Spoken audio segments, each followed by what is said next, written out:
Hey everybody, it's Blake, and this is Drew, and you're listening to the Lock, Stock, and Two Smoke Controllers podcast.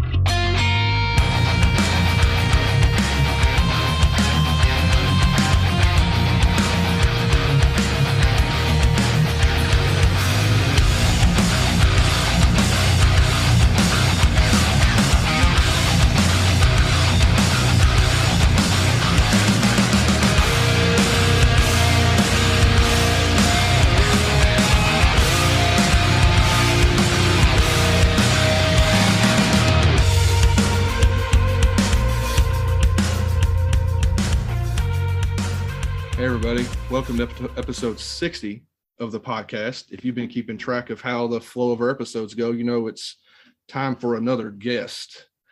And we're pretty excited to have our first and maybe only guest from across the pond. With us today, we have Ben Cartlidge from One Credit Classics on YouTube. How's it going, guys? Hey man, thanks for doing this with us. We really appreciate you taking the time, and you're all good. Fighting the time zone difference here. Yeah. It's like 11:30 here, like in the evening. We were thinking maybe originally I was telling my brother, I was like, let's be fair to our guest. You know, I was like, if he wants to do it at a certain time, if we got to wake up at 2 a.m. to record for him, let's just do it, you know, but because it didn't work out that way, it's fine regardless, but we got it all worked out. Yeah, for sure.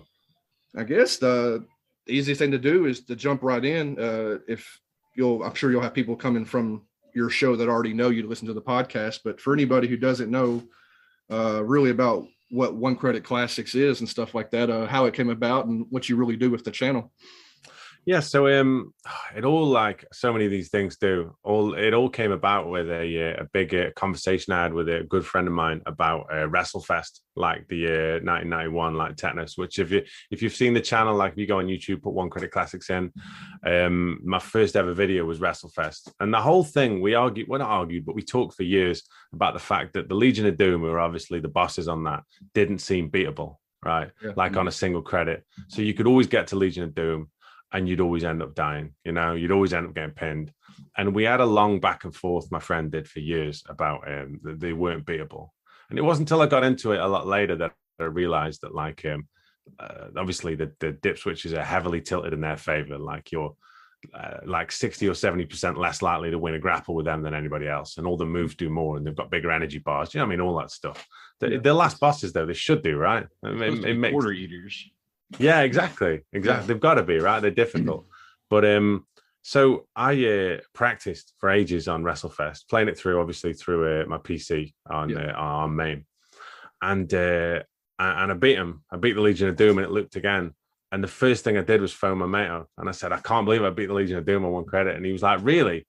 And he didn't doubt me or anything, but he went, really? And I was like, yeah. And then I thought, does he not believe me? And then I thought, how can we get around this? You know what I mean? Like, because I thought he did believe me, but I thought to myself, there's going to be other people who don't, because it's notoriously difficult. So I thought, what I'm going to have to do is find a way of recording this. So then I looked around it. I had like a reasonably powerful PC, powerful enough to run, do you know what I mean? Some emulators and some capture software.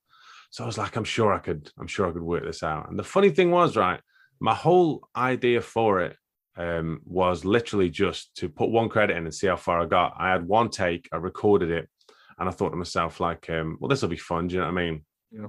I'll put a video out and it'll be a laugh. And that one time I recorded it, I actually ended up beating the Legion of Doom, which was phenomenal. And that's where, if you listen to that, I was dead happy. If you listen to that first episode, I say at the end, like, one credit as advertised. It just came out. I didn't think, you know what I mean? Cool, I was actually going to ask about that. How where the catchphrase came from. Yeah, it just fell out my head. It just literally is. You often talk about the emotions and stuff. I mean, that's the first episode, but throughout the series, you often talk about the rush of emotions of doing stuff like that. And obviously, we don't play games. You hear all the time, I guess. I've heard you on other podcasts. People always say we don't play to the level that you play. So you hear it all the time, but we don't. So we watch the stuff, and we're like most people. They're just amazed to watch the insanity stuff you go through.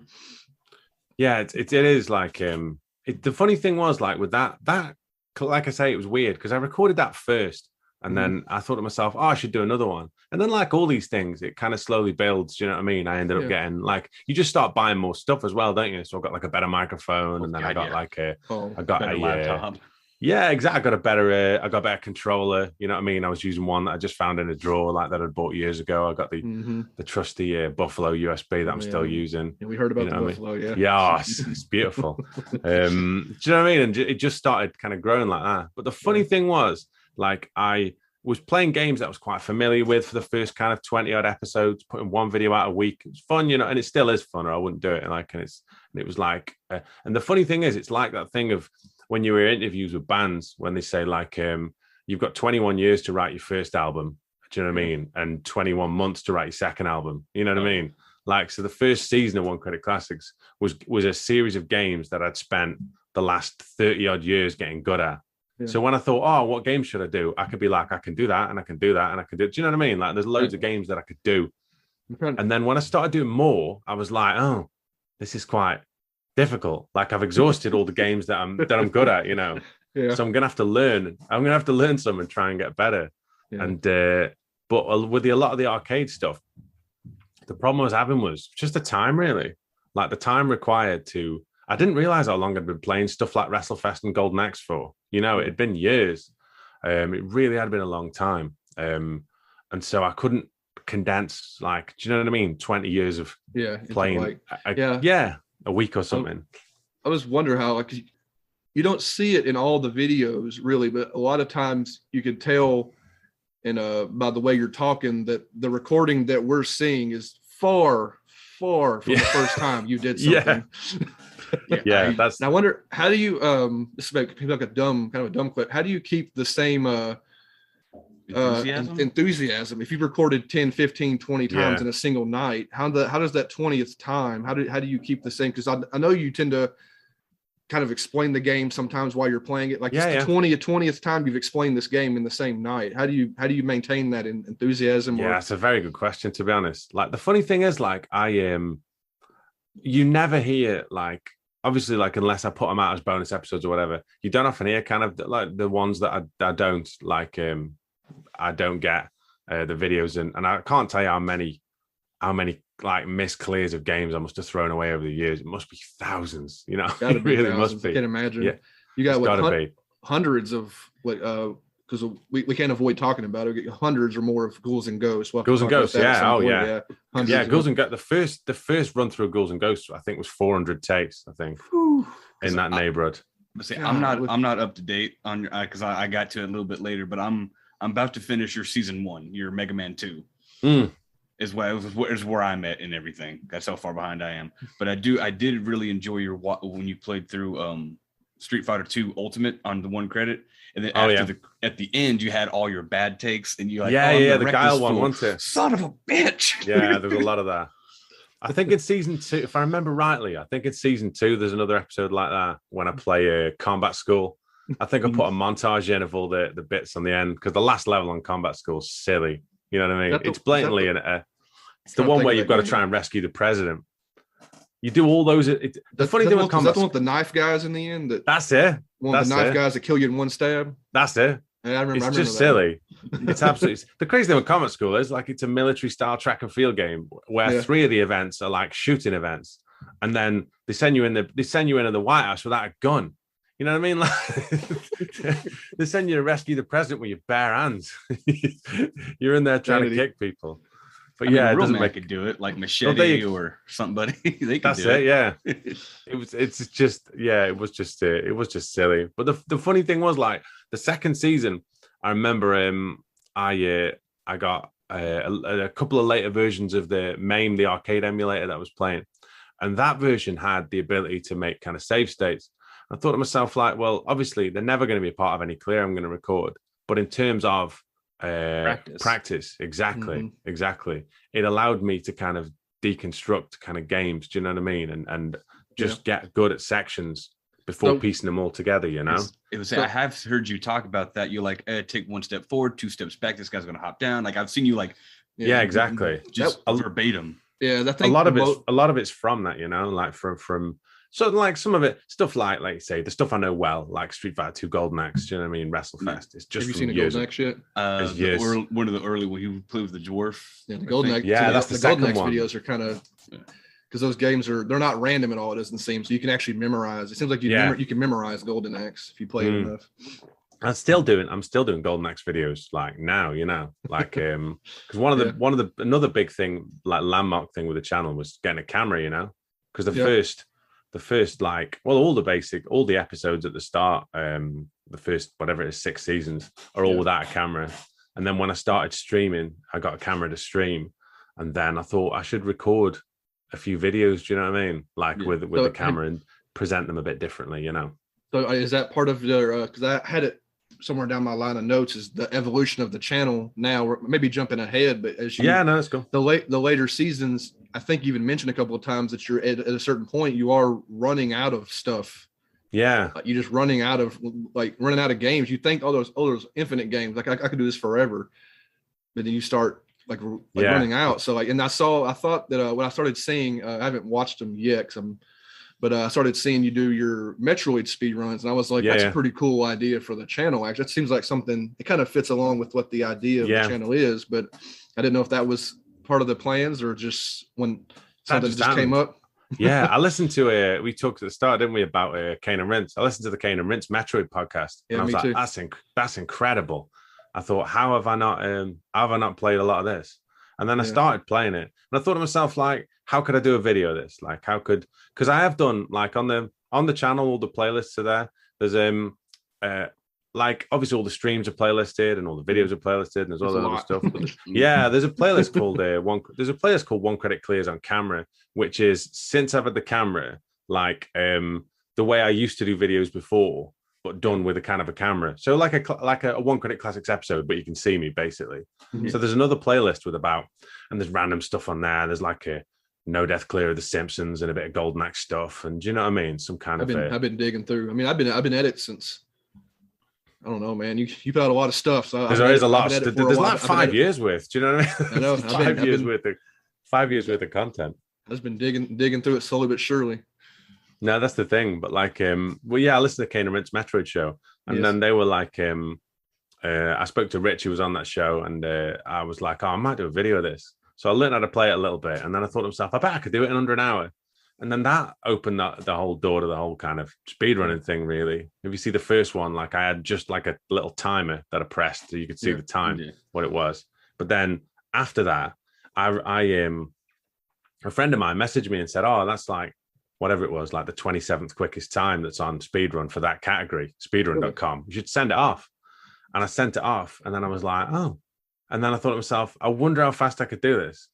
And then that is like, you're like, yeah, I could then it do started, better than 27. Yeah, that's it. Then it started. I think my first ever recorded time was like 56 minutes, maybe 56 and a half minutes, something like that. Was that your first time playing? That ain't a blind playthrough, is it? No, is it? Okay, I'm fixing to say there's no way that's a blind playthrough. 57 minutes. No. The first time I ever beat it was under an hour, but it was with like it was heavily kind of practiced, like I watched a few bits and kind of got good at it. But yeah, not even the first one I recorded was 57. But here's the thing, I played it through a lot to the point where I was ready to record, I put the time in, so I was like, yeah, I'm ready to do this. But yeah, the first one that I recorded was 56 and a half minutes, 57 minutes, something like that. And then through just getting better at it and playing it and looking at ways of getting it, the fastest time I recorded was like 28 and a half minutes, which is at the time was I think it's the 6th now, but at the time it was the fifth fastest run on speedrun.com for a certain category. It's not like, because I like 80% and different that's stuff. The thing. It's all bosses classic, which basically means you have to beat Craig Ridley and Mother Brain, obviously, and you can't do kind of door skips and glitches and stuff like that, because if you watch the any percent stuff, the any percent record's like less than 10 minutes. It's silly. Exactly. Yeah. And do you know what I mean? And because the way Metroid works is like with that is you can shoot a door and it opens, but after a while it closes again. So you take a couple of frames in and wait for the door to close. Then your character can't move left or right. And if you get the control pad and press kind of up and down like that, you go ball and then stand and ball and stand, and you just glitch through the screen. And then a lot of them, the only way you can go then is it wraps you back to the bottom of the next screen.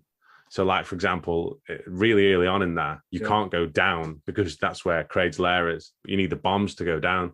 But without that, do you know what I mean? If you've got, if you can glitch through there, you can just go straight down there and it saves you like 10 minutes. You know what I mean? It's crazy. Do you prefer the, I'm trying to think, because I know you use like, in your 1 credit videos, you'll exploit AI sometimes the way out. So that I know you're okay with that. When it comes to like speed running, or do you prefer the no glitch kind of like play the whole game? Is that kind of more your style? Yeah, I think so. Because the thing is, like, it's a tough one, isn't it? Because I think that like stuff like glitching through doors feels like exploiting the program, whereas stuff like if you play Golden Axe and you just get people to walk off platforms is more about your knowledge of the AI. You know what I mean? Yeah. It doesn't feel like you're doing anything that they probably didn't think you could do. Do you know what I mean? Or they didn't plan for you to be able to do. And I think like that's the thing, really. Also, as well, like the level of precision that you need to kind of do a lot of these glitches, like the higher level stuff. It's just it's mad. If you watch any of the, I feel like it'd be a little exhausting too. Like you run. I've seen some of the videos, not your stuff, but like other people like run up to something, and the glitch doesn't work on the first try. That whole run's tossed. Exactly. Yeah, that's the problem, isn't it? Go to the game, hit the thing, glitch works. Okay, next glitch doesn't work. Start over. Exactly. It's not obviously speedrunning is not for everybody. No, exactly. Do you know what? And I didn't think it'd be for me, to be honest. It's just a game like Metroid really kind of captivated me. You know. Yeah. I really thought that like I enjoy this, and I want to see like how I want to see how good I could get at doing it. You know, and like are you still working at it? Well, here's the thing. So I did what did I do? Like the All Bosses Classic, which was I think 28 minutes. I want to do a different run, so I want to do 100%. So get every item in the entire game, and try and do that in under an hour, because that's quite tough, to be honest. But I'm still doing a few other bits, to be honest, at the moment. Just still trying to and of course, like we said at the start, like with me moving house, I was like I went from two streams to one stream, and then we had Christmas, and then I talked a bit about like my other occupation as random as it is, like judging mixed martial arts fights. Like you're doing that at some point, so I'm traveling. I'm traveling. That's the other thing. So like I can't. It's good in one way because I'll take my I've got a 2DS.Pixel, so I'll take that with me. You know what I mean? And I played a lot of Metroid on that, to be honest, on planes. You know what I mean? Just getting kind of bits down, which is decent. You have mentioned practicing games on your 2DS before on the channel, like practicing games. Does that translate well enough? Does that practice translate well to when you switch back to your PC? Yeah, because like it depends what I'm practicing, really. But I mean, the 2DS.Pixel is really good because like the emulation for it's really, really, really good. The stuff from the Nintendo store is good. So I wanted a new 2DS.Pixel, the one that plays SNES games, you know. And I played like a lot of Contra on that, and Super Mario World and things like that. But also obviously like Metroid, you know what I mean? I played a lot of Metroid on that. And a lot of other games from that kind of era, really. That's the great thing about that. Like the games, the other thing as well is the games take no room up at all, as you might imagine, because the files are really small. A couple of megabytes probably for. Yeah, exactly. And then you've got like you've got a however many gig like SD card in the DS kind of as standard. So I've got loads and loads that I bought over a lot of the Mario games and Castlevania as well. I think I've got Castlevania. Yeah, I know that the first 4 Castlevania games on that DS, I think. Yeah, I was that kind of Castlevania. You mentioned it because there was Kaden Rentz has been covering Castlevania as well. Are you looking into the speed running? I've seen you barrel through a couple. I don't know what Castlevania game I saw on your channel. I know I've seen you rip through one without dying, or I think you played through and you died. You did like no continue obviously, but you lost a life. Like you died on Dracula, and then you came back on a different video and did it no dying. So but I think that's speedrunning's popular in Castlevania as well. Massively popular, And Castlevania, the first one, on the NES is huge for speedrunning. Like to give you an idea, like I just after we got talking about speedrunning with the Metroid videos, I was on the Kane and Rintz Castlevania podcast runner, and I did no death run on a live stream. And it was ironically when I was playing. So I'd set a live stream up and I was like, I just want to play Metroid. So I played Metroid for about 2 hours. And then I had about a 20-minute window at the end before I was getting ready to go. And I put it in the chat and said, "Would you want to see me play?" And somebody said, "Oh, I'll put Castlevania on." So I was like, okay. So I thought there was no pressure on then. You know what I mean? I just thought this will be fun. This will be like a good laugh. So I played through and got a no death, just completely. It was by accident, but you know what I mean? I wasn't planning on it. But before I went on Cane and Rinse, I said like to them, I was like, I'll have a look at that run and I'll time it to see, do you know what I mean, how long it was. And I think it was like 18 and nearly 19 minutes, 18 minutes, 19 minutes. Something like that. And Leon was like, "Where's that on the leaderboard?" I was like, 354th or something. You know what I mean? Like, the top time's like 11 minutes or something by SBD Wolf. It's silly, yeah. Is that any percentage thing too, like glitches and all, or is that? There's no massive glitches in it, to be honest. Really? Like there's a few like what's that one where that is that Castlevania where that enemy hits you in the beginning of the game and you hop up? Is that like you jump and a bat hits you? Yeah, I saw you do that one. Yeah, so that's like I wouldn't. You're not glitching through a wall or anything. I'm happy with that. You know what I mean? That seems fairly.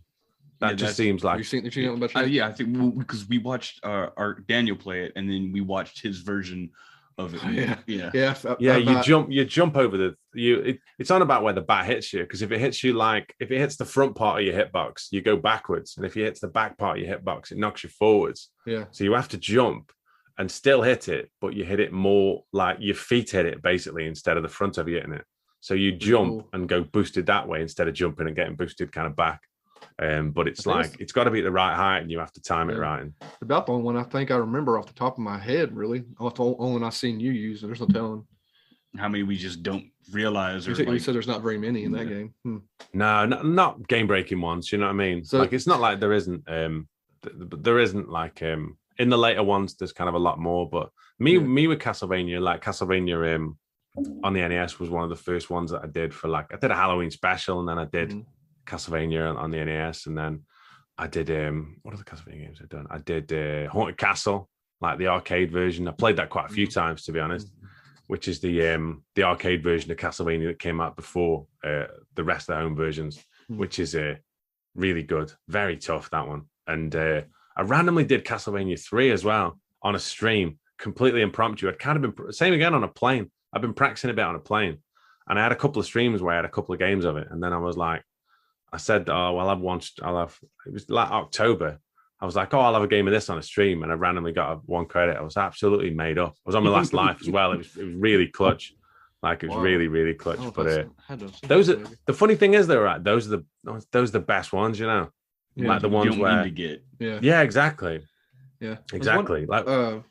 I was wondering if it when it comes to a lot of not everything you do, but a lot of stuff you do, it does involve a lot of memorization and stuff like that. And I was wondering if does the time you spend memorizing something, does that take away from the fun of playing it? If the game turns into from like you switch off from like twitch reflexes and you switch to all memory, does that take away from your enjoyment, or is it all about that end goal of getting the whole thing done?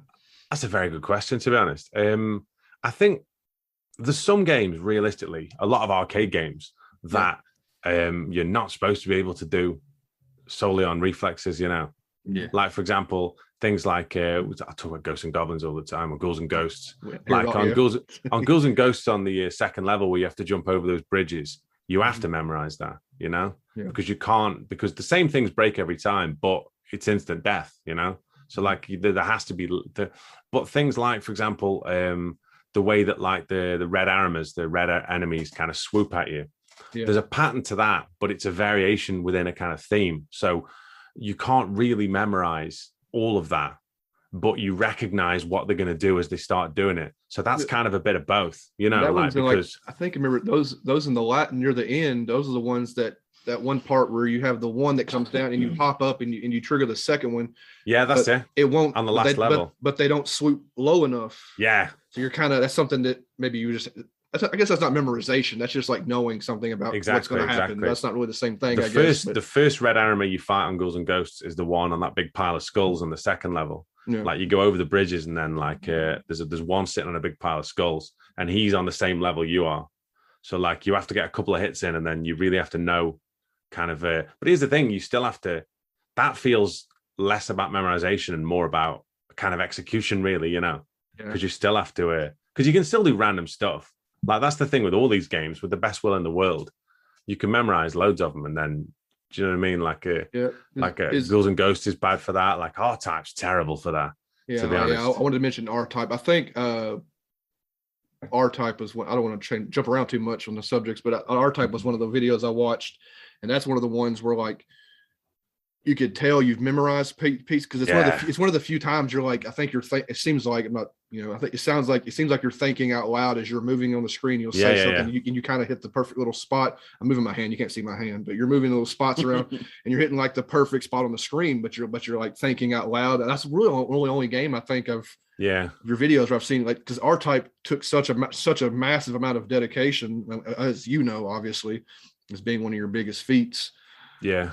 That was a big turning point, really, for me. That was like I said at the start about the emulator, like with the ability to use kind of save states, like to build up your ability. You know what I mean? So to set states up throughout the game, and then just practice those, and then don't start recording until you think of that point where you could put them all together.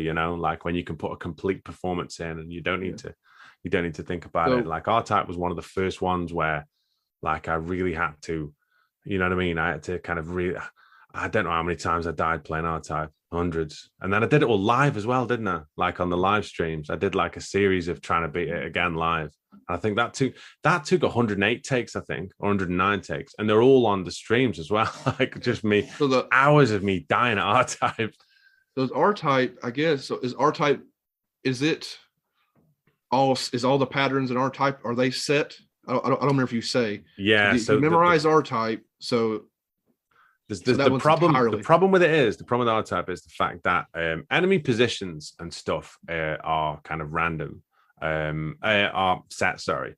But like enemy behavior compared to where you are sometimes is random in terms of like if an enemy comes on a certain part of the screen, it's always going to come on that part of the screen, right? Mm-hmm. But if I'm like a little bit off where I should be, then the bullets it's going to fire are going to cause me to go a different way than I should be. So if I've got a route that I know I'm going to take through this level, me being a tiny bit off or me not firing in time, do you know what I mean? And not emptying the screen in time can completely mess the thing up. Sometimes they'll fire a bit quicker than others. Sometimes they won't, you know what I mean? Like there's so many, and that's why R-Type's so hard because like it almost lulls you into a false sense of security because you play it a lot and you're like, oh yeah, I know this bit. Yeah, I know that bit. And then all of a sudden the enemies will come on in the way that you think, and then they'll do something that you won't like expect. Like they'll fire quicker or they'll fire 2 bullets and you're like, hang on. And then you end up dying and you're like, right, we'll start this again. Yeah, it's got the cat a little bit too. Yeah, 100% it does. Yeah. Like I say, R-Type was one of the first. R-Type was probably the first one where I got to the end of it. And I legitimately, I don't know, I had that moment, where I was like, I felt like I could do anything. That was a project, I've spent weeks on that, I spent weeks on putting that together. And that, like I said at the time, like that is a turning point for me and the channel. Cause I was always doing games that I knew and that gave me the confidence to say, yeah, I could beat that. I had that. Have you seen the R-Type thing? The R-Type thing, the R-Type thing is one of the one you did it a couple of times. R-Type was one you beat, and you're just like, God, I can't, because you're just like the emotions just pouring out. You're like, yeah, 100%. I remember. You're like, send me any game. I can fucking beat anything, any game. Send them to me. It was so funny. God, it was so funny. The funny thing was with that, right? I started doing this channel and I put this thing up on Twitter somewhere. And I said, oh, like if anyone's got any ideas of games you want to see me, message me. Yes. And a friend of mine saw it, and he's a doctor, right? And my other line of work, judging fights, I see him at shows all the time. His name's Dr. Chris Lamb. He's ever such a nice bloke. Yeah. And I saw him at a show once, like an MMA show. He came up to me and said, oh, you know what you should do, don't you, for your channel? I went, oh, go on. He said, oh, you should do R-Type. And I was like, oh, all right. And then whatever. I hadn't done it then, so I didn't have that kind of. I was like, oh, I'll have a look at it, yeah. And I started having a look at it, and I was like, I can't do this. And then I just put the time into it. And every time I saw him at an event, which was quite a lot, because you might imagine like there's a finite number of people who are at these events, you know what I mean? Like working and professionally, it's kind of quite a small circle, really. So you see the same people very regularly. Yeah. I'd see him every couple of weeks and he'd be like, oh, how's R-Type going on? I'd be like, yeah, it's hard, isn't it? And then when I actually got it, I saw him and I told him and I sent him the video and he was like, I knew you could do it. And I was like, this is a strange, do you know what I mean? It's not the Karate Kid. I don't feel like I needed to do this. But then when I actually did it, like one, I felt like I could beat anything. And two, I did have that moment of, send them all. Send them all. That was a pretty funny moment. I wonder if that's, I think you probably asked all the time, is R-Type the hardest? Or is it like it's hard to judge based on they're all out of different ways, to be honest. Personal skills, yeah. If you're talking about like what took me the longest, Ghouls and Ghosts probably took the longest. Ghouls and Ghosts No Death. Is that for your for the initial No Death? Because I know you've played so many versions now of your videos, so many versions of Ghouls and Ghosts. Is that initial one credit was probably your longest? Yeah, that took at least 2.5 months, I want to say. And I was recording other stuff in the time, at the time. Sure. So I was like recording stuff and then coming back to Ghouls and Ghosts. And that's another one. You talk about takes I threw away. Because the funny thing, here's the thing, right? If I hadn't have beaten R-Type, it's hard to quantify really. If I hadn't have beaten R-Type, would I have had the confidence to try and beat Ghouls and Ghosts? I don't know, But if I hadn't beaten R-Type and felt what I felt when I beat it, would I have beaten Ghouls and Ghosts and then been like, oh, I'm happy with that because it was a 1 credit? Because my initial couple of clears on Ghouls and Ghosts were 1 credit. But what happened was I'd beaten R-Type and I wanted to feel like that again, I wanted to feel like anything was possible. Chasing that high, yeah. Exactly. 100%. Do you know what I mean? It's like Mr. Brownstone or something. But like I did that. And then I got 1 credit clear on Ghouls and Ghosts. And I don't know. It just wasn't the same. And I thought to myself, this is a massive game. And there's a lot of people talking about this. A lot of people like this. It's known as a hard game. Like, why doesn't it feel special? And then I thought, well, how else could I do it? And then I thought, I've got to try and do it without dying, haven't I? Mm-hmm. And then the Japanese ROMs and other things like that. Yeah. And eventually, like I spent that much time playing it. Like if you talk about hardest, like that people regard as tough, like I did the Japanese version of Ghouls and Ghosts, hardest difficulty without dying. That's like a 45-minute clear. That's pretty tough. Yeah. I did recently. I did come back to Golden Axe. I did 3 back-to-back Golden Axe clears on the Japanese ROM, hardest difficulty, and I did them all without taking any damage. Yeah, I'm not back to back. Yeah, I don't. That was with the camera. I remember. Yeah, I haven't played those games in a long time, but Golden Axe is. Golden Axe is nowhere near as hard as Ghouls and Ghosts, though. I mean, I'm sure it's still obviously an awesome feat, but it just seems like it's more of a. The problem with that though is they're like 20-minute clears though, so the whole thing was like an hour. So for an hour, I had to play it and not take any damage. So like in terms of overall concentration, you know what I mean? Like a good Ghouls and Ghosts clear is about 35-40 minutes. Those videos like in that kind of neighborhood. But like things like that, like randomly, like stuff like that you wouldn't think. The other great thing about it is that videos you put out that you don't think anything of end up getting comparatively quite a lot of views. Like for example, I did Green Beret, or what was it called over there? Russian Attack, was it? It was called over in the States, I seem to remember. I did Green Beret No Death. That's like the most viewed video I've ever had. And it keeps just randomly, it randomly just keeps ticking up like views. I did an old title arcade game called Champion Wrestler, right? Yeah. Which was season 1. And then I did a full playlist of like 1 credits with all the characters. That's dead popular as well. Because so many of these games have got random scenes that you wouldn't think of. Same. The internet's just so random. I don't know. Because you think when people Google or search for hard games, it would be Ghouls and that and R-Type, but maybe people have seen too many of those videos. I don't know. Yeah. Maybe. I don't know. That's Green Beret though seems like that's a random thing to look for. Yeah, honestly, Green Beret's done like 3,200 views, which comparatively speaking is a lot. You know what I mean for kind of the other stuff. Like, and it's an older video. Don't get me wrong. I must have done it like maybe 4 years ago, 3-4 years ago. But like, is it still like ranking in the top 5 or something? Yeah, it's still ticking. It's still ticking away. It still gets a couple hundred views every. Do you know what I mean? Like month or so. It's mad. Like I don't know where it's, but where it's the love for that game's coming from. Yeah.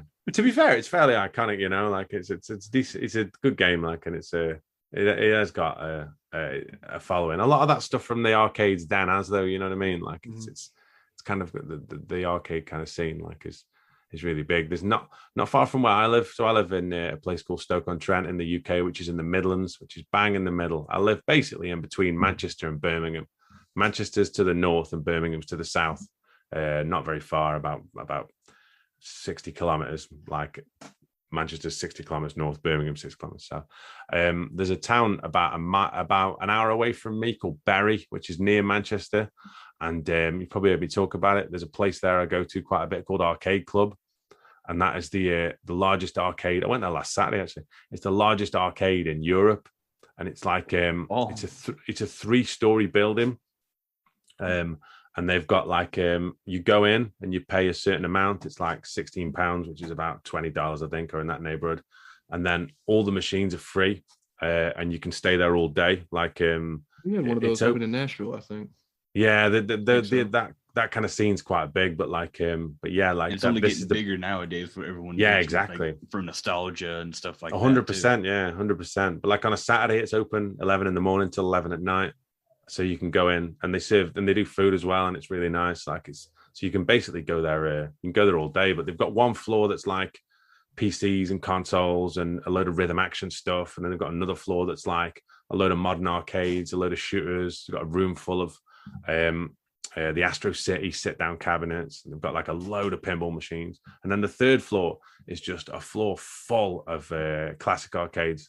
So like and they've got a Ghouls and Ghosts machine and an R-Type and do you know what I mean, a Golden Axe. And like, you go in there, and bang through them sometimes. Yeah, just while you're there, just always. Yeah, like I did one of the first times I went there was to meet. I met with Leon and Jay from Kane and Rinse. Like we went there and I did a couple of clears on Golden Axe. But the funny thing was, the Ghouls and Ghosts machine was being fixed when they all they went up, and they had a Ghost and Goblin. They had a Ghost and Goblins machine. So I played a bit of that, but the next time I went up, I was like, right, I've got to do my next thing. Has got to be, I've got to do it on original hardware. You know, I've got to go up there and do a 1 credit on original hardware, and I did. Like, and it was cool. You know, I really enjoyed doing that. Would there be any way to? I guess filming in public is awkward. But yeah, film well, that kind of they're stuff? fine with people filming. Like, you always set your phone up or something. Do you know what I mean? And try and film it. But it's funny. The funny thing is, those machines, like that game, it's just become kind of like you mentioned it, and a lot of other people do. It's kind of become really synonymous with this channel and me and what I do, you know. And like the funny thing with it is as well is how it just randomly keeps showing up, you know. Like people talk about it, or like I talk about my other line of work, like judging fights. Like so in about 2018, was it 2018? Yeah, I did. So I'm based in England. I did a mixed martial arts event for the UFC over in Australia, in Melbourne. So I had to fly there. So I flew from the UK to the. It's like what, a 16-hour. Yeah. Flight? So it's a 7-hour flight to get to Abu Dhabi, and then it's a 14-hour flight from Abu Dhabi to Melbourne. Right. So I got into Melbourne, which is on, and Melbourne's on what's it as well, on the east coast of Australia. So you're flying all the way across it, and Australia is massive. But I kind of got there, and my friends they came from a different route because they were working the night before. So I ended up getting there, and I had about 5 hours before they turned up. And I thought to myself, because the jet lag had hit me, I didn't know what day it was or what time it was. I thought to myself, if I fall asleep here, this is fatal. You know what I mean? I'm going to wake up at about 2 a.m, not knowing where I am.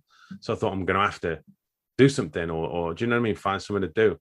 So my friend who works for the organization, had been there all week.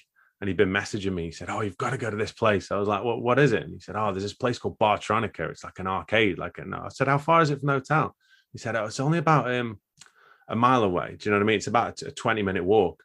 And I was like, perfect. So I'll do that. You know what I mean? I'll kill a bit of time. You know what I mean? I'll walk down to this arcade. I'll go down there, play some games, and I'll come back, and then we'll go get some food. It'll be beautiful. So I got to this hotel, chucked my cases in, had a quick shower, got dressed.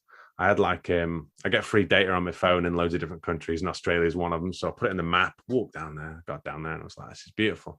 I walked in, I said to the guy, "What's the deal?" He said, "Oh, you just go in." And I said, "Oh, is it just, I don't," and then he said, "Yeah, there's you got money?" And I went, "Dollars." And I was like, yeah. And he said, "There's thingies on the wall." They had it where you you put like 20 Australian dollars into a machine on the wall, and it give you tokens, and then the machines take tokens. I was like, "Oh, cool with that."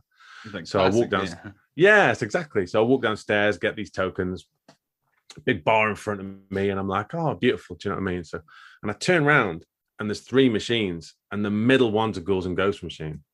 And I was just like, this is perfect, you know? I'm literally on the other side of the world. Yeah. And there's a Ghouls and Ghosts machine. And I just thought to myself, do you know what I mean? This is the universe reaching out and sending me a message, you know? So you gotta get to where you try to find a machine in every city you go to. Yeah, that's it. Yeah, maybe a little bucket list of all the machines, all the cities you've beat Ghouls and Ghosts in. I beat it in Australia. I beat it or every country. Country would be easier maybe than every city. Maybe. Well, the funny thing is, I've got it on I've got a MAME emulator on my Android tablet, and I've got like a Bluetooth wireless Bluetooth controller. So I've beaten it on planes, do you know what I mean? And in hotels and all over the place, just because I've been able to play it. But doing it in Australia was cool because it was on original hardware, you know. Yeah, that's really going out there and kind of getting it done. Killed a load of time as well, to be honest with you. I did 2 back-to-back 1 credits. It took about like an hour and 40 minutes. And then I was like, oh, my mates will be here soon. Brilliant. Do you know which version that the arcade was playing? A Japanese one. Japanese one? Wow. Yeah, it said Daimako Mura, yeah. Oh, wow. I know, I was really happy with it, to be honest. But yeah, it's such a big... Like I say, I streamed it the other day, didn't I? I streamed it on... I don't know, like I say, when we'll be going out, but one of the last live streams I did, which was like Thursday, a couple of days ago, I streamed the world version of Ghouls and Ghosts. I think that's one of the last videos. Not that stream, but another video. Is there any? Do you have anybody like ever feeding you new ways to do that? I mean, I don't know, but any new ways to play? Yeah, I've heard of regularly have people. Obviously. Yeah, I regularly have people like suggesting different clears and stuff, and I like the idea of maybe doing weapon only clears as opposed to weapon roulette clears. So trying to do the whole thing with like the lance or something, and then obviously you have to switch up for the last level. I reckon I could do that, or bits and pieces. But I don't know, it's just so much fun. Like the whole thing with it is it never stops being fun, you know. Yeah. Just playing a 1 credit's fun, you know, like a regular 1 credit's fun. Yeah. And so I never like, it's not one of those ones where, and with the best will in the world, there's some games that I've done that I wouldn't say they're a chore, but there's some games that I've done that I probably know that I'm not going to play too much again afterwards, you know.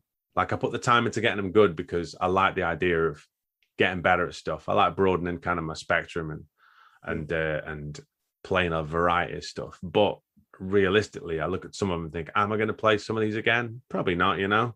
Like probably not. Is there anyone in particular that was just like a drag? Like even when you beat it, you didn't feel like you I hate this. This wasn't worth it. Yeah, I don't know. Like I remember I did a load of NES stuff one season. I did the Karate Kid. That was dreadful, to be honest. That was really bad. Yeah. And there was I'd have to get the lists up to say. I'd probably go through all of them and be like, oh no, there's probably loads of them actually. Bring back memories you don't want. Yeah, this is it. Yeah. But like yeah, I remember. Yeah, the Karate Kid was pretty terrible. That was LJN, I think. They had a reputation, didn't they, for making stuff that wasn't the best. But a licensed stuff. Yeah, exactly. Anything licensed is no one. Yeah, that's the thing in it. Like the priority becomes shoehorning as many references to the relevant intellectual property end, doesn't it? Rather than getting a game that's actually decent. I remember in the UK, like we used to get games like for the Spectrum and the Commodore 64 and the Amstrad, the microcomputers, and all the movie tie-ins used to be made by Ocean generally, and this company Ocean, and they were horrific for just shoehorning like 5 different games into one game, like under the guise of the fact that it was this license. So you'd have like, do you know what I mean? Like a Batman game or like a game of a film that had just come out. And like the first level would be a platformer and the second level would be like a shoot 'em up. And then do you know what I mean? The third, like it just, it'd have no like cognitive sense to it at all. It'd just be 5 separate games all tied together by the fact that you were controlling like Bruce Willis or something. Do you know? just making money is all that is. Yeah. Exactly. Yeah. That happens nowadays too. Of course it does. Yeah. I have a random thing that might be no real good answer to it. When I'm watching all the different seasons, all your seasons of One Credit Classics, your opening, do you cut together the opening videos? Is that do you cut those together? Yeah. So like sometimes I'll use them for sometimes I'll use them from episodes that I've done before. Yeah. Sometimes I'll just get footage. Do you know what I mean? Like the more recent videos that I've done that follow the One Credit Classics format that aren't live streams, you'll notice like the intro is still the same, but the intro is from streaming stuff. You know what I mean? So like it's still the same thing of cutting, but you can see my face kind of in all of them. You know what I mean? It's me playing different stuff.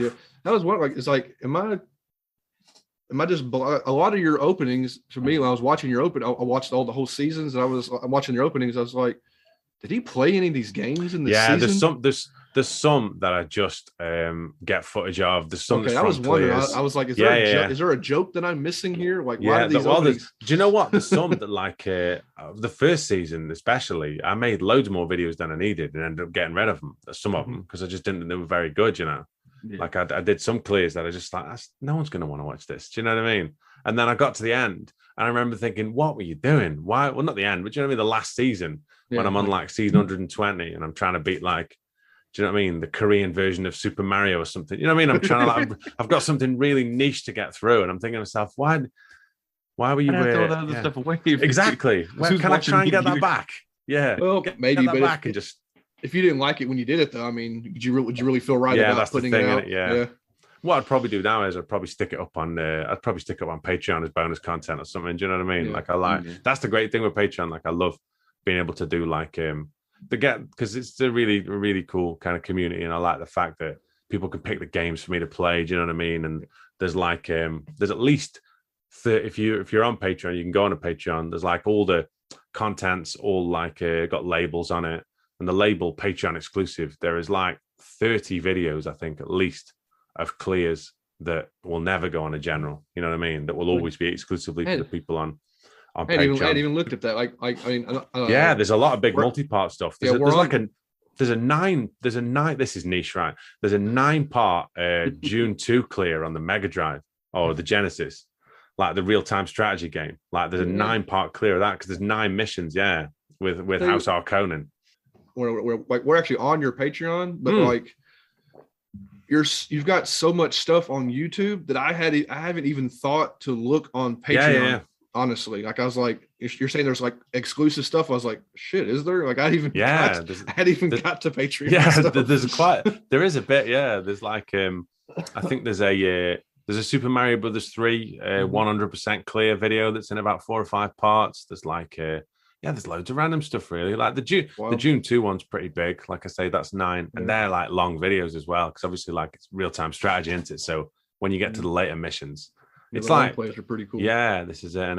But like I like I don't know. One of the things that I like doing as well with the streams is I can do longer play stuff like in between streams. You know what I mean? So like I was doing before all this stuff happened with moving house and it was crazy. I was doing 2 streams a week, and then when I had a bit of time, I was playing through.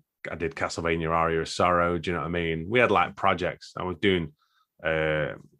Circle of the Moon at the moment to Castlevania 1, and that's just as and when, do you know what I mean, we'll jump on. I remember when COVID-19 kind of hit, I remember doing quite a lot more streams, and then I started with that. I streamed just one episode of I think it was Card Fighters Clash on the Neo Geo Pocket, and I saved it at the end, and I had a load of people say, what are you going to do with that? And I went, I don't know, and they were like, you should do it multi-part. And then obviously like, I was different all over the world, but over here we had like lockdowns for ages. So I was like, I'll do that again. And so I came on the next day and kind of carried on and kind of became a thing. You know what I mean? It kind of got a bit of momentum, and we ended long plays though, there.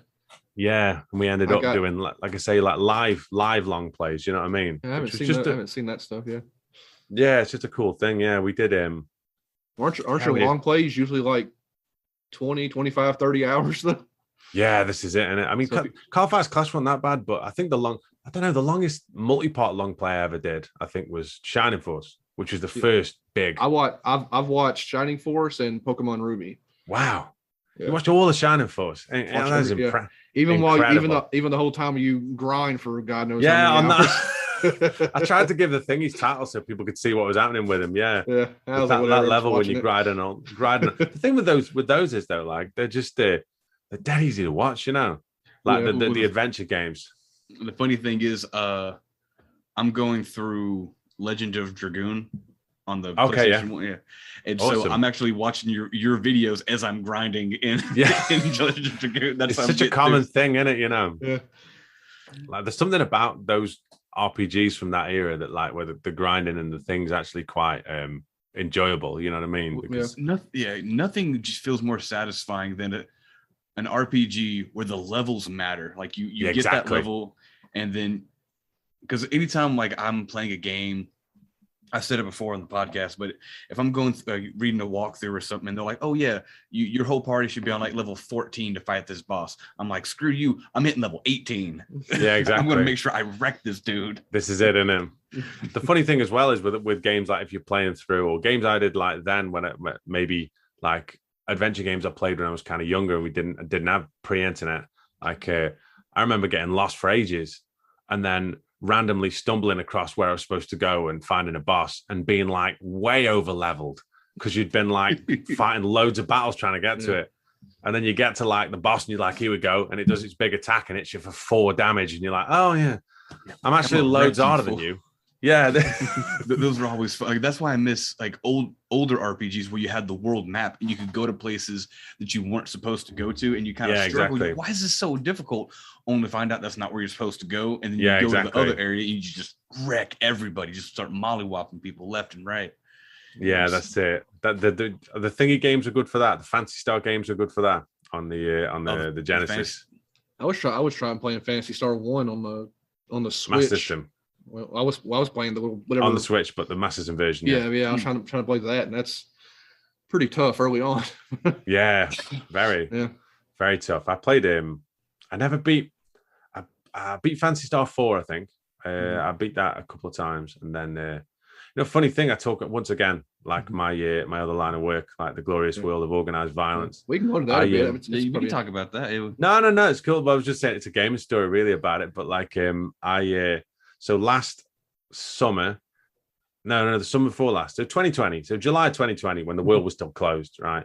I got asked to go over to Abu Dhabi with the UFC for Fight Island, and I was over there for 3 weeks, 2.5, 3 weeks, basically, like judging some events and stuff like that. But obviously, like there wasn't a lot of available kind of COVID testing, and everyone was still really scared about it. Do you know what I mean? People still really didn't understand a lot about it, and so I had to do what I basically had to do was I had to drive down to a hotel in the UK.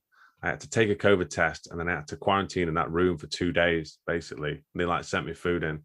But I'd bought not a couple of years ago, I'd bought a Mega Drive Mini, and I bought like 2 of the retro bit controllers, which are the ones that are officially licensed by Sega, the 6-button ones, with the longer cables. So I did 2 days in this hotel room fairly easily, to be honest, like just playing kind of different games. Gaming. What are you gonna do? Yeah, this is it. Yeah, there's nothing else to do, you know. So I had got the results of my COVID test, and it was negative, obviously. So they're like, right, we're going to fly now. So they flew us off to Abu Dhabi. So we got to the hotel, and they basically gave us another test, and we had to quarantine again. So I had to quarantine again in the hotel room for another 48 hours. And one of the big things I played then was Phantasy Star 4. I spent so much time playing that, honestly, because like you say, there's nothing else to do, is there? Yeah. Literally nothing else to do. I was just sitting in this room. That's just all the dumb internet stuff you saw at the beginning of COVID, was like all the gamers being like, "You mean I have to stay home and play video games all the time?" This is it, yeah. This is. Yeah. I've been training for this my whole life. You know, this is it, yeah. Do you know what I mean? This is our time. And the bad thing is, it's still not enough time to play all the games you want to play. Yeah, exactly. More games. I played a lot. When in my like mid-20s, I played a lot of World of Warcraft. Like this is So I mean, staying inside for like days and days and days at a time isn't a big problem. Doesn't bother me. Yeah, and even now, because there's so much content, it's impossible to get through everything. Yeah, and because you do one credit classics. Do you? Because I'm way early in the thing. Do you ever tackle anything modern but is still designed as like a retro style game? Do you know what? Like on the Patreon stuff, like people will ask me for kind of later stuff, but like the problem with it, well, not the problem, but the thing with it me is it's always got to fit in with the emulation, really. Yeah. Like it's got to be able to, because I use a RetroArch, and then obviously that's got like hundreds of cores onto it, and it'll run kind of anything. If I can find a core that works on RetroArch, and if I can find a way of emulating it, then I'll play anything, really. If people want to see me kind of play it, but like it's harder to get anything kind of more modern realistically, because the emulation is kind of a bit more tricky. And it's not the fact that like I bought it's one of the things I say about Patreon. I'm so grateful, like with the money I saved from Patreon, I bought like a new PC not long ago, and then I recently put a bit more RAM in that, and I've got like, it's hilarious though, isn't it? Like I've got this gaming rig with like 32 gig of RAM. Do you know what I mean? And I'm playing like taking up like 1 gig. I'm playing like Balloon Fight or something, like Balloon Fight in 4K. It's just silly. Like 60 frames a second. That's it. Yeah, honestly, it's the smoothest game of Kid Icarus you've ever seen. Honestly, it's just ridiculous. But yeah, that's the. Tell you what, it does make thingy easier though. It makes recording a lot easier. Like converting all the files and uploading them all. Yeah. Like I remember it was taking me on my old PC. It was taking forever to convert a big file, and I was using as well. Like I started using OBS obviously for broadcasting the live streams, and then I realized that the record function on OBS was loads better than what I was using. Because what I was using before was like probably if you played Warcraft or games in that area, you probably heard of. I used to use Fraps, which was the things that used to record screens. And Fraps like only it didn't store in compressed files, so like I'd have it was silly, honestly. I had I had half a terabyte of Shining Force. Do you know what I mean? 20 episodes of Shining Force was half a terabyte. So it was silly. Whereas with OBS, it records it like it compresses the file already for you, and then it's a lot easier to kind of move around and stuff. But because those files were so big and my computer was like oldish, do you know what I mean? It was taking like that whole Shining Force project. I mean, I'm amazed that I managed to upload that and put all that together, really. Recording it wasn't the problem. It's like as soon as I had all the raw files, I was like, this is going to take forever. Like every one was taking like 6 hours to convert, And I just kind of do them and then go about my day and then come back and it had finished and I'd do another one. It was lucky really because I had the template and I could just basically of the ending and the start, you know what I mean? And I could just clip the video in and just convert it. But still, like it was. How much editing do you really do on your videos normally? It seems like it would be too much, honestly. Yeah, it depends really. Like since I had a camera.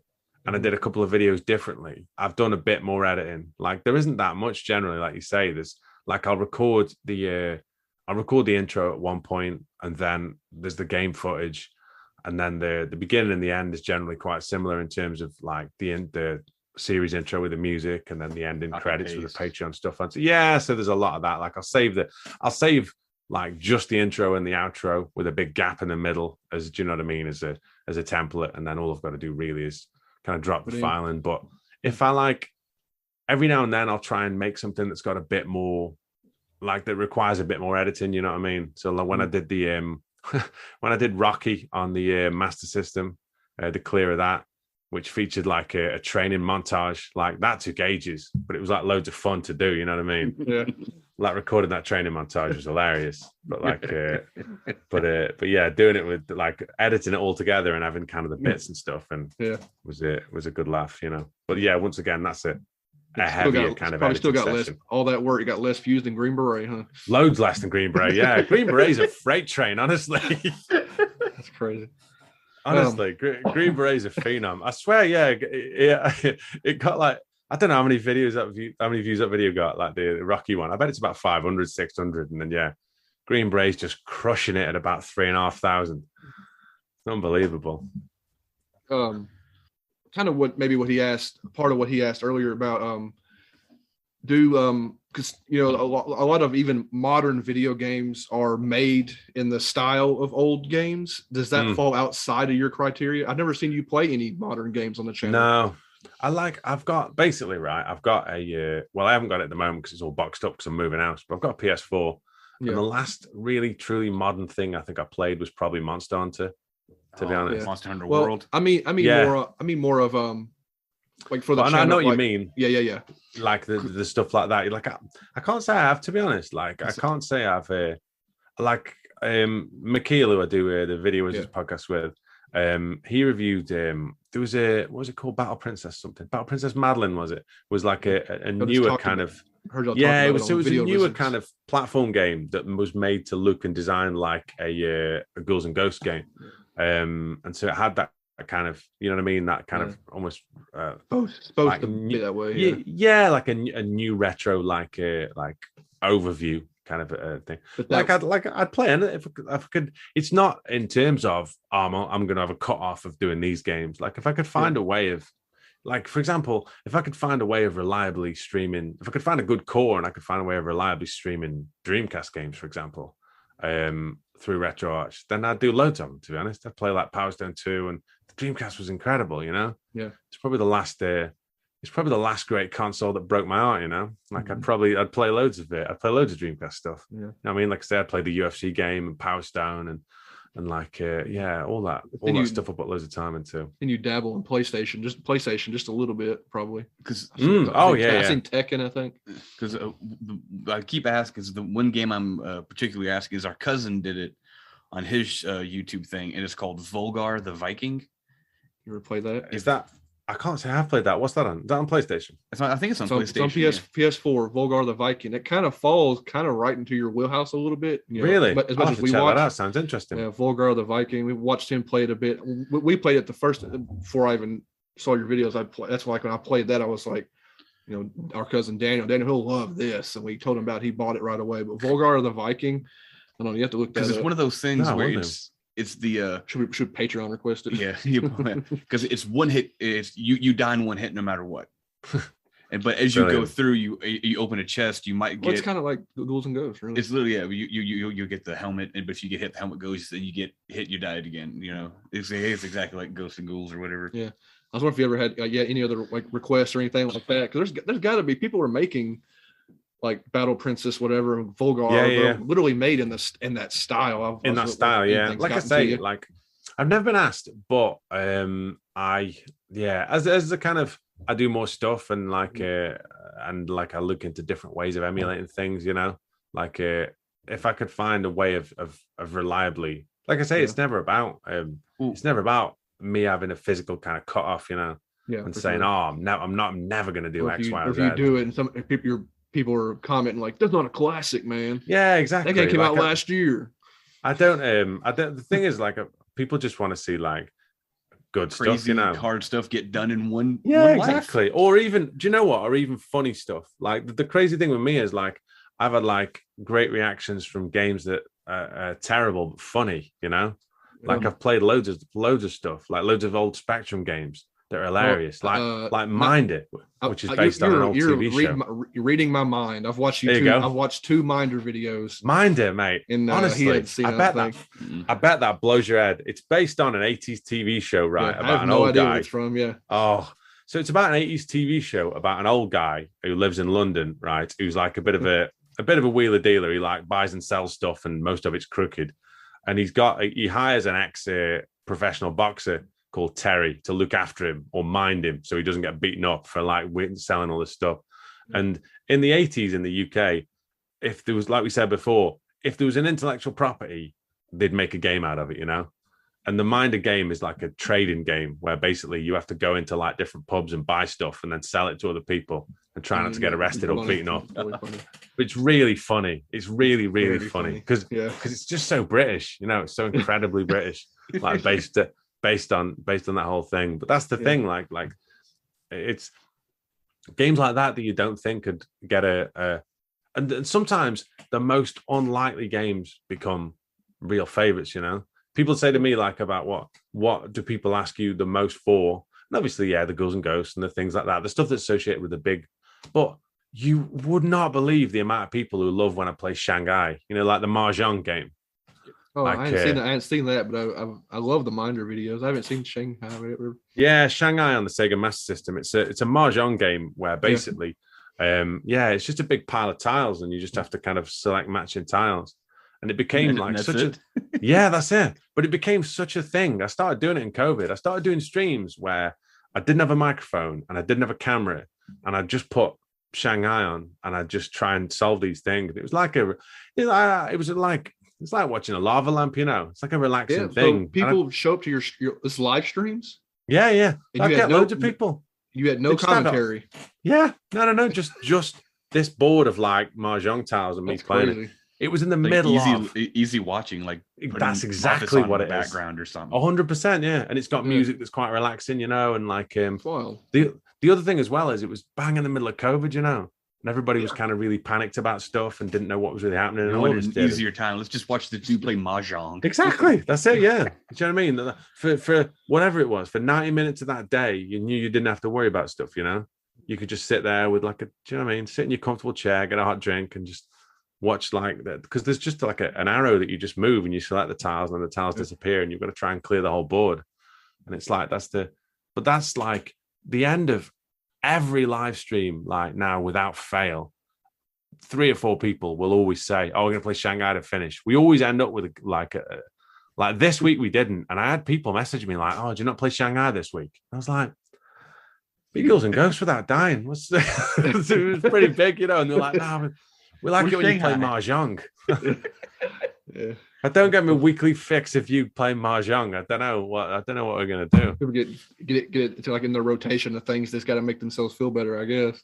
Yeah, this is it. It's just the funny thing is, like I say, it's the streaming part of it. I could never have seen really how big that had become in terms of how much people would enjoy it, like, and how much of a community it had developed, and like cool.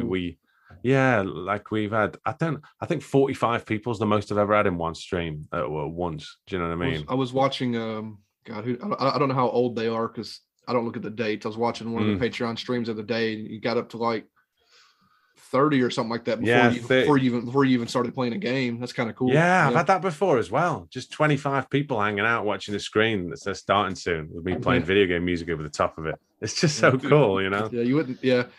Crazy how the world's how the world's different now. How, like, I don't know, it's just crazy how that kind of community can be brought together with this modern technology and stuff. Yeah, exactly. And that's the thing, like, especially, I say it before, but like this channel grew exponentially during the lockdowns because everybody wanted like to still be a part of the communities, even though they were told that they couldn't. It's like and then here in the UK, like for the first, I don't know how long it was, 2 months, 3 months, you were only allowed to leave the house like once a day, Like, so we were like somewhere like you couldn't lollygag. You had to go. Somewhere, grocery you had to go bank. shopping. Yeah, go get food delivered. Like you could watch it. I was like at home. I mean, all day, every day, basically. Like occasionally going out for a walk, but that's why I stream so much, and that's how that streaming side of it really grew as well. Like I'd experimented with it and looked at doing different ways of it, but when I started streaming a lot over there, people really started getting involved with it. It was great. We don't do too much streaming ourselves. We're just the podcast by itself. We do we go on Twitch and do like what me and we'll co-op something. We'll go on Twitch. Yeah. You get a handful of people that'll kind of poke their heads in and disappear is about all you can really get with stuff like that. We try, but we don't really try that hard. We just play and chit chat. Yeah, but if you're having fun, it don't really matter, does it? That's the whole point. That's the whole point. As long as you're having fun and having a laugh, then that's. And I'd still do this if there was like on live streams. I'd still do it if there was like 5 people or 2 people. It doesn't really matter, Like the whole point is have fun. I'm having fun. Yeah, exactly. Like I'd be doing this stuff anyway. Yeah. Like it's funny, like the version of the streams, like when I'm just kind of playing, it's very similar, it's just me sitting in this same chair, just swearing a lot more, pretty much, like having more breaks to make hot drinks, and getting more frustrated by things. But like the premise of it is still the same thing, of me trying to play, you know what I mean, different games and trying to get good at them. Like I play some random stuff, but like you've got probably more niche than we have. Most of our, like I said, our podcast is more on the modern side, but we really dig into like the weird. Like there'll be like a game on Xbox, it's $5, and clearly nobody's hurt. We'll buy that game for $5, play it for a couple hours, talk about it on the podcast. Yeah, that's good. We just like the weird stuff. I don't know. We're not. It's just how, because everything keeps our podcast low. Like obviously we're not like popular, but that's just because of the weird stuff we talk about. Because when I made this, the idea for this podcast, our podcast was a couple of years ago now. It was just like all the podcasts are talking about the new hotness all the time. Exactly. It's much of a muchness in it, you know what I mean? Like there's 50 podcasts all talking about that. Like 50 podcasts talking about Last of Us 2. It's 50 podcasts talking about Witcher 3. It's 50 podcasts more popular than us, but like we still talk about the cool stuff that we find, and and we like how many people are going to listen to all 50 of them? You know what I mean? Yeah, exactly. That's the thing. And if that stuff's everywhere, you're probably just going to read an article. Like I don't need to listen to a podcast to find out about a game that's massive. You know what I mean? Mm-hmm. I don't need to read an article to find. I don't need to listen to an hour's worth of podcasting to hear people talk about a game that I can readily find the resources for. But I mean, if you guys have got like exactly, no, it makes perfect sense. If I Google like the kind of game that you're covering, that like you say maybe like an independent one or a bit of more of a, like say more of a niche one, then there's not going to be as many hits, but there's not going to be as much competition, so you're more likely to get.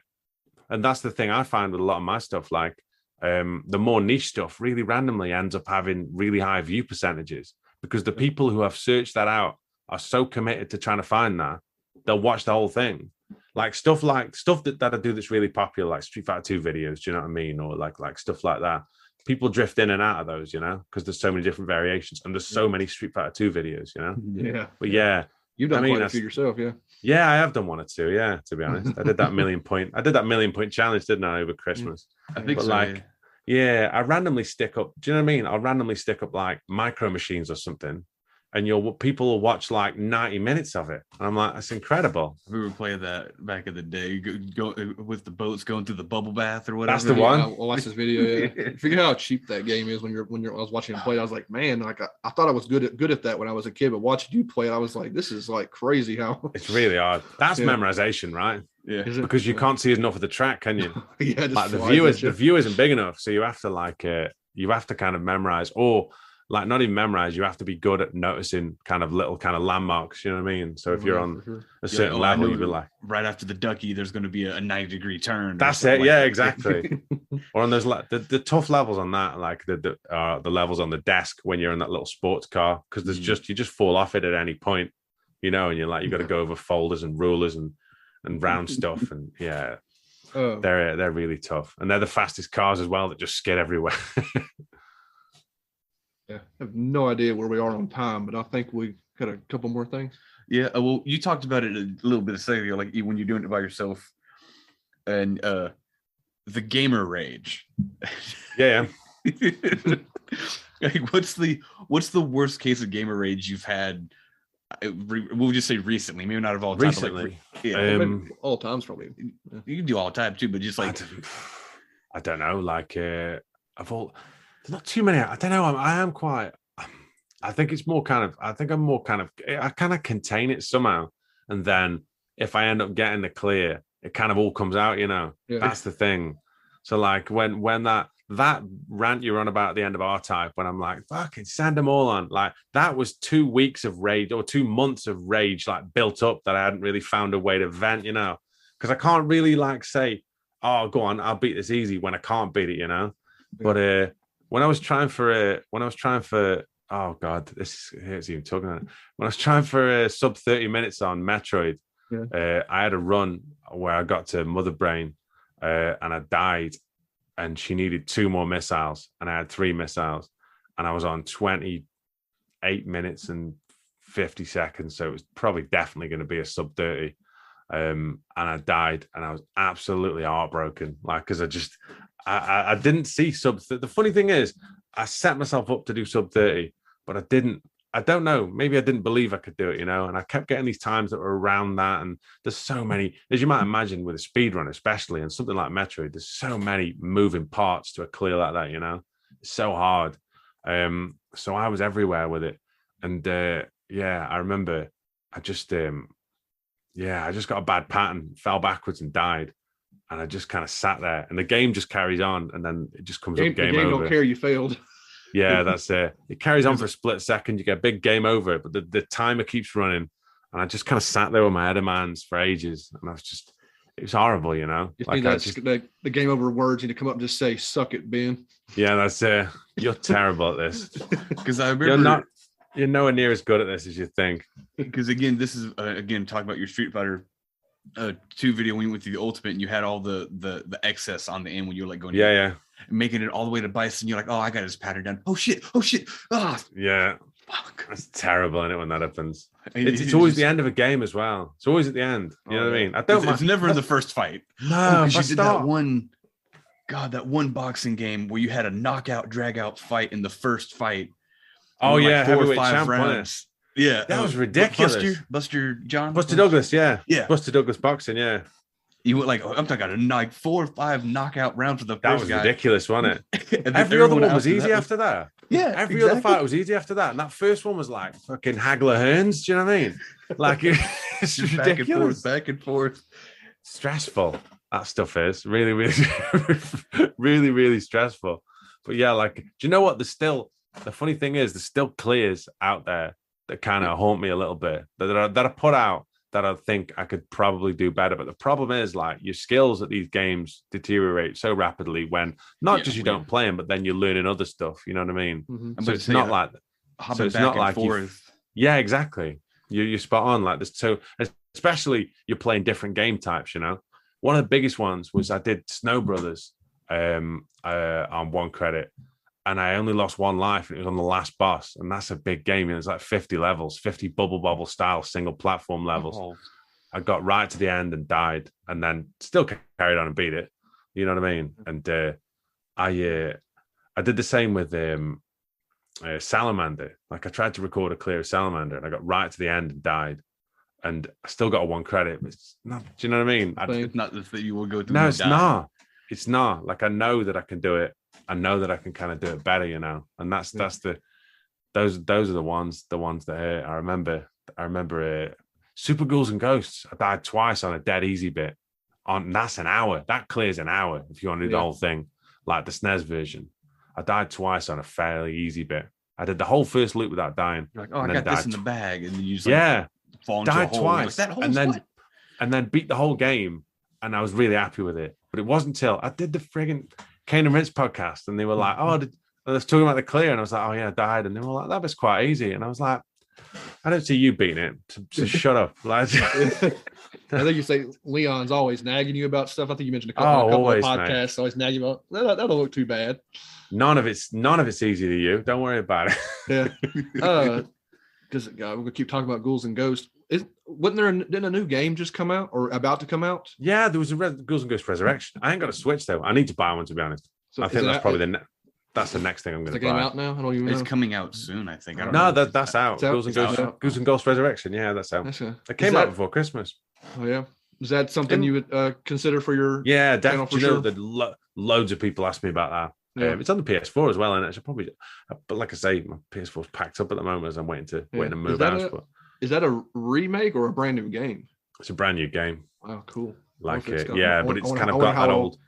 Apparently, it's got the old kind of ethos as well in terms of it's really difficult, which I think a lot of people probably reflect quite negatively with now. You know what I mean? Because like, before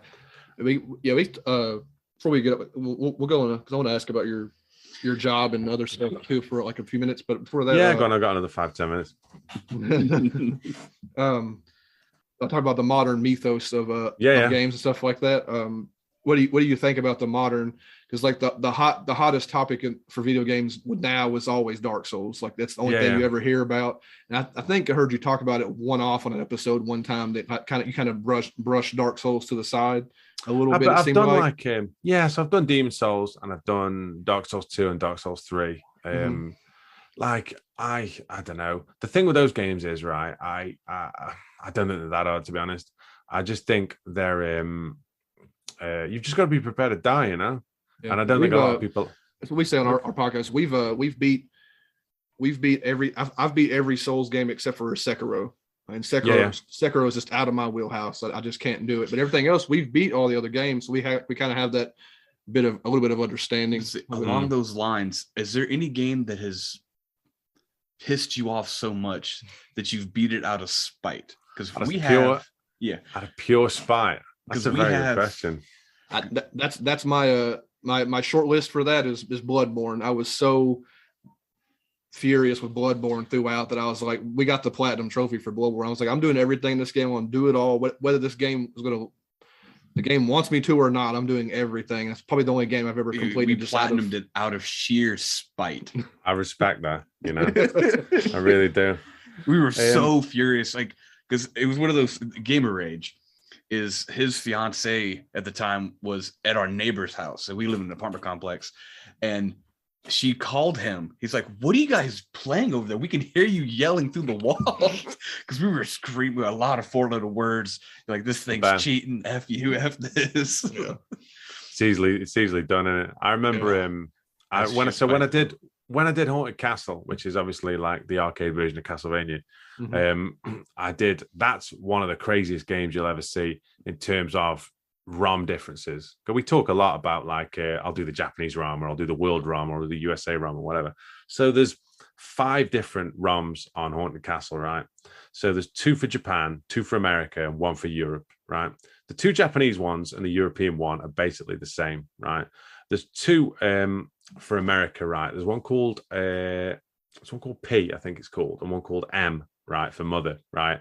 ROM M is one of the most unbalanced things I've ever played in my entire life, right? To a point where it's barely like, of course it's the same game, but in terms of how you actually have to play it, it's barely recognizable as the same playing experience. In terms of, I'll give you an example, right? So in Haunted Castle, there's no items that refill your health, right? You've got 16 blocks of health. If you get to the end of a level, right, and you've got hearts left, which are your ammo for sub-weapons, like on Castlevania games normally. So you get to the end of the level and you've got like 10 energy blocks missing. If you've got 10 hearts, then you'll start the level with no hearts, next level with no hearts, and you'll get 10 energy blocks back, right? So that's the only way you can get, is having excess hearts, basically, right? So like on all the other ROMs, right, so the first enemy that comes on is like, there's a couple of bats, and then the first walk-in one on's a skeleton, right? On any of the other ROMs, you walk into a skeleton, it's 2 blocks of health, right? If you walk into a skeleton on ROM M, right, it's 8 blocks of health, right? Oh. So like half your energy, right?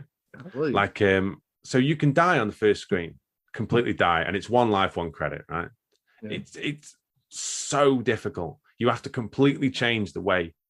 Everything about it is so much more unbalanced, intense, and it's everything like you learn from everything from the previous everything you learn from the previous ROMs still applies to a point. It does, but there's things like, for example, you just can't afford to get hit, though. You know what I mean? That's the thing, like, because everything does so much more damage. And it's really, get this for bad, right? This is one of the worst, like, cynical, most arcade cash grab things I've ever seen, right? So on most of the other ROMs, pit deaths don't kill you, like, outright. But on this, they do, right? So, like, on this, for example, like, on one of the other ones, if you fall in a pit, it'll take you back to a checkpoint and you lose some health, right? Okay. On this, if you fall down a pit, you just die.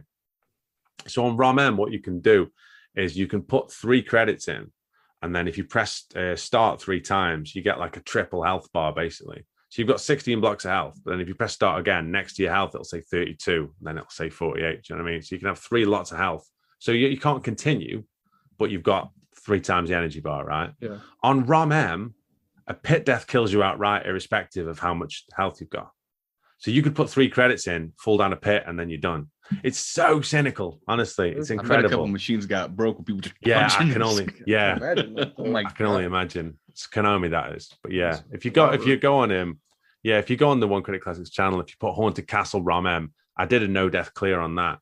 Same thing, just out of spite, just because I had to. I can do this. I know I can. That's it. That's all it was. That's all it was. I didn't need to. I'd already done it. I did a big video for the other one as well with a load of effects and, do you know what I mean? Like a thing where I looked a bit like Van Helsing carrying a big lantern. It's a load of fun, right? But then I just thought to myself, I can't leave it at this, you know? I can't, because everyone was saying, "Oh, you're going to do Rom M," and I was like, "Yeah, it can't be that hard." And I started playing it. I was like, "This is ridiculous."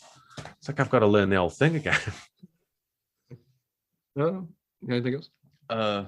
Before we move on, I do want to ask. This has nothing to do with. Well, it has a little bit. Is that the input code for Hadouken on your? Yeah, is that Hadouken? Of course. Yeah. I kept seeing the fist. What's that fist? And I saw the arrow. I was like, that's got to be the Hadouken.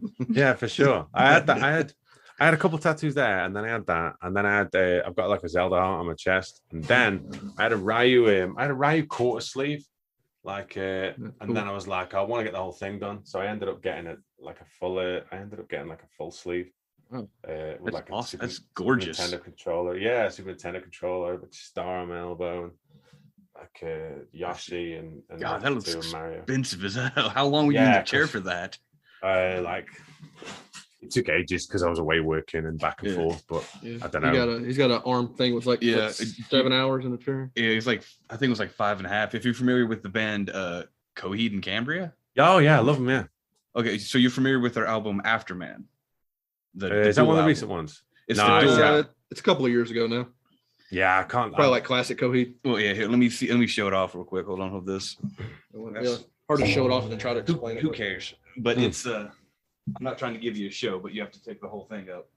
But it's it's you got the keyword symbol and then it comes up, the symbol. Your secrets to the lyric, and it's a lion being hung and it comes all the way up and it's got a butcher hook that hooks up under my my collarbone. Wow. Yeah. Too much of a story to try to explain that one. It's just two songs combined together. It took the lyrics of two songs and smashed them together into one tattoo. That's probably my favorite, and I have a few more, but yeah, they I saw that they played it. I used to go see them all the time. In about 2005, 2006, they played like there's a club not far from me. They played there when the what album is it? The second album came out, and Keeping Secrets of Silent Earth 3. The one with Favor House Atlantic on. Oh, yeah. Favor House Atlantic is so they played there on that. It's funny then though, because they didn't really have major label backing, so they were on their own merch table. You know what I mean? Yeah. So it was them, Protest the Hero, and somebody else. Protest the Hero. Yeah, it was them three, like them, and I can't remember who else it was. But yeah, they were them. They were touring. I said at the start, like a big advantage of if you want to go see bands like for this area, like you're an hour away from Manchester and an hour away from Birmingham, you know, and like all the bands, all they the always big go bands, to one or the other. We'll always go to one or the other because it's just in some cases both. You're like, oh, see two shows. shows. this is it, isn't it? So like it's the route. It's like the route. Manchester's really big for bands. So like often bands would come in the UK, play London, and then you go north, go to Birmingham, and then go to Manchester. Do you know what I mean? So you generally catch them. You generally catch them at one place or the other. And Manchester and Birmingham especially has got some bigger venues, so you'd get the bigger tours turning up. Do you know what I mean? Yeah, exactly. Give it a name, stuff like that. Like, it was decent. Yeah, I did see them a few times. To be fair, we do kind of want to talk about your actual job. Job, because you mentioned your job quite a bit. It's mentioned probably every episode. I mean, you're traveling for. Maybe it's not as. I mean, to people outside of that industry, it may sound, oh, that's probably pretty cool. I mean, maybe to you, it's not as interesting as because if to you, it's like a job, I guess. But you could. Yeah, it is, but it's still a great opportunity and a great honor for me. Do you know what I mean? To do kind of what I do. Like I've been judging mixed martial arts now for about 11 years, maybe 10, 11 years. Do you know what I mean? And I've been this year. It'll be 10 years that I've been working with the UFC for. Do you know what I mean? So. Cool. I get an opportunity to work with them quite a bit. What's the job entail exactly? So I judge basically. Yeah. So like they'll take us to wherever the event is, and then you'll get assigned however many bouts to judge. You'll sit cage side, and then in the same way the boxing judges work, you know, like when a round finishes, you give in your score, and then if the fight goes the distance, then they total all the scores up and they the judges' cards determine who wins or who loses, basically. So it's just a round by round kind of thing of assessing fights that are kind of happening, and then going from there. But there is a lot of travel, you know what I mean? I've kind of been lucky really to go to travel the part you like the most, or do you actually enjoy the fights? I really enjoy judging fights, to be honest. Like travel, especially like being away a bit, you know what I mean? Like I haven't done too much over Christmas, but over the next couple of weeks, like I'm in I've got to go to Budapest for a show, and then I've got one in Paris, and then got a couple of weeks off, then one in Dublin, then maybe some more, you know. Like before Christmas I did like in October I did one in Abu Dhabi, one in Dublin, one in Russia. Do you know what I mean? So there's a lot of kind of traveling and stuff. And it's, do you know what I mean? I'm really need to buy a Switch.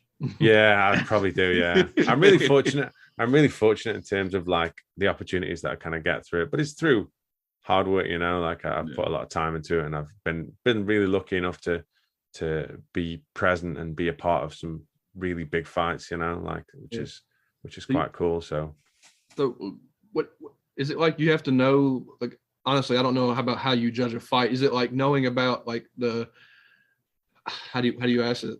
How do you so there's a criteria basically like that? yeah so they give us a criteria basically, like that we're looking to assess these fights on. And when you get to the end of a round, the winner of the round gets a 10, and then the loser of the round gets a 9 or less, basically.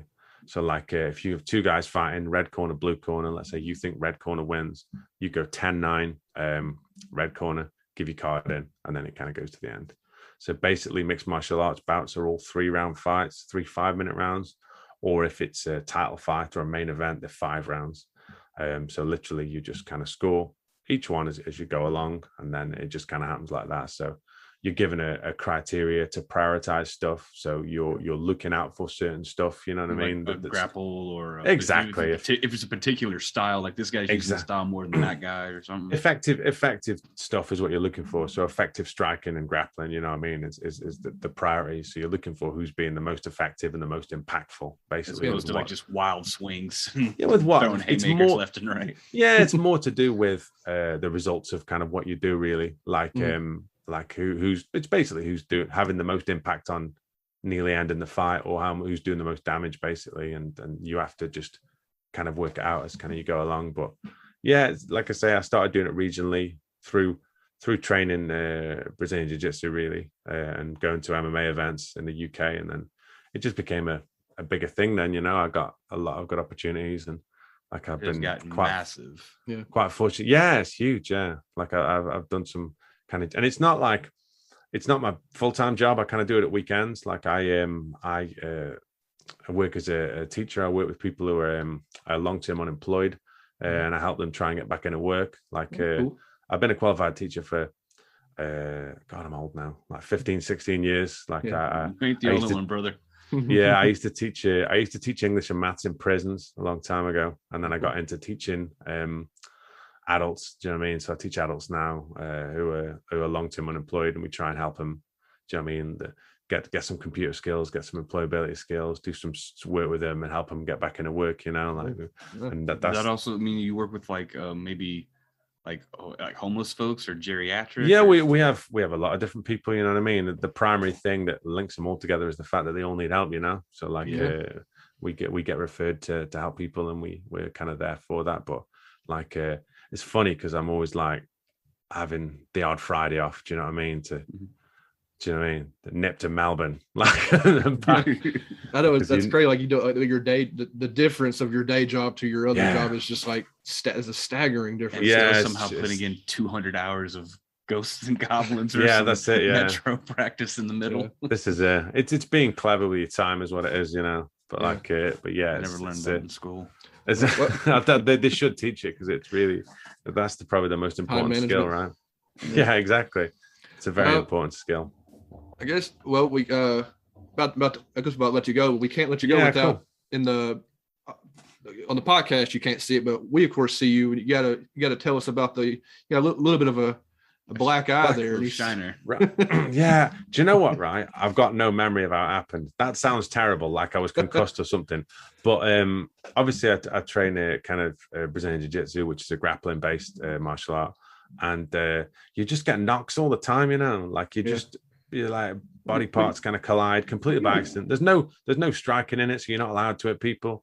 Like, but you're both kind of moving around, and every now and then you'll get the stray kind of knee and elbow. Yeah, exactly. I think this was a knee, to be honest. I think I was going around somebody and they just brought the knee up, like completely by accident. They weren't trying to knee me in the head. They were just trying to stop me getting around.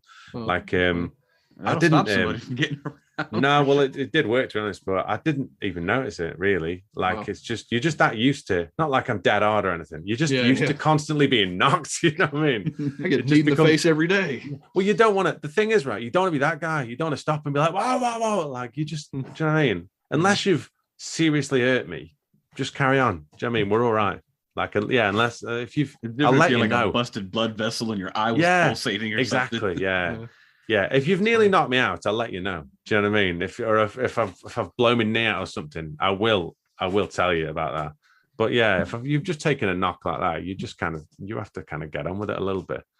But yeah, I didn't know, and then I got back home, and then the next day, like my wife was like, "What's that under your eye?" I went, "I don't know. I think I'm just tired." And then like the next day, she was like, "What's that under your eye?" I was like, "Nah, I don't know. Like maybe it's a knock. I picked up a train. I think I'm fine. I'm just tired." And she went, "What? You're just tired in one eye?" I was like, "Oh yeah, it doesn't make any sense, does it?" Like that makes no sense at all. So that happens, but it's quite a nice shade of yellow now. So I think I'm at that final kind of. You still got like 2-3 more days on that though. Yeah, probably. I had one a couple of years ago where a guy hit me in the eye with an elbow, and it was like a complete accident. But that was pretty bad, to be honest. I had to wear because obviously I'm working in an office, I had to wear like sunglasses for 2 days because it just looked really bad. Like it proper looked like I'd been domestic abuse. I'd been beaten up quite badly, but that was good, like I say, complete accident. But yeah, that didn't I didn't notice, and then I was like, oh yeah, that is quite gnarly. Yeah, it's pretty quite good one. bad. Yeah, it's not a bad one, is it? All right, I guess. First of all, I want to thank you for spending the time with us. And no, it's been a lot of fun, gentlemen. Thanks very much for late for you. We really appreciate that. No, you're good. Yeah. We didn't talk about it, but if you want to, one, tell everybody where they can find all your stuff. Thanks very much. And then, like I said, we didn't talk about your podcast. You do have a podcast yourself that you started with Michiel Croder. Yeah, right? yeah, Michiel. Yeah, you could talk about that a little bit if you want to. We like to hear about that. Yeah, so just if any of you good people want to check out any of the clears that we've been talking about, any of the videos, if you go into YouTube and put in One Credit Classics. One Credit Classics is basically a YouTube channel where I try and beat generally classic games on one credit or sometimes on one life. I do 2 live streams. There's a massive archive of videos, as the guys have been saying. You know what I mean? We've got kind of 4 or 5 years worth of stuff. And I do kind of 2 live streams a week.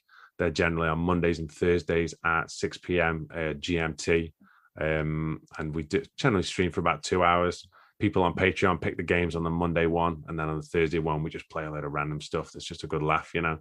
And that's the kind of top bottom of it. We're on Twitter at #1 Credit Classics, and there's a Facebook page as well.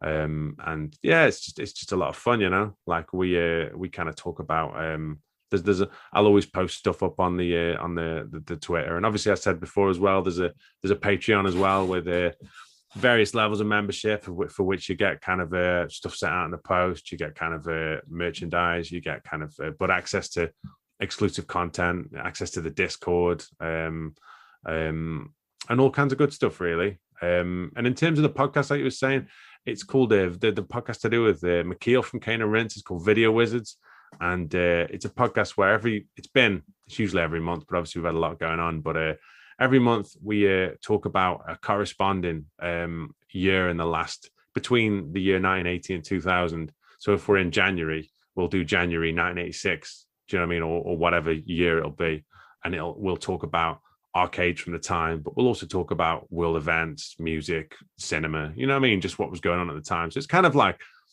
I wouldn't call it a gaming podcast more than I would. Gaming's the focus and the arcade bit, but I'd call it more like almost like a time capsule podcast, you know, because we pick a certain time and then paint that picture of what was going on at the time. We talk about, like, because Michiel's obviously over in the Netherlands and I'm in the UK, so it's a very much a European centric thing. But like I say, and they're long as well. So if you like walking or having things on while you work, or maybe you drive a lot, like those podcasts are generally between 4 hours, and we did one that was about 7. So I mean, you can you can really get yourself comfortable, stick them on your car while you're going somewhere, and it's a lot of fun. I think that's about all we got. I think that's pretty much it. Probably it. Yeah, it's probably it. That was a good one. All right, man. That was a lot of fun, gentlemen. Thanks very much.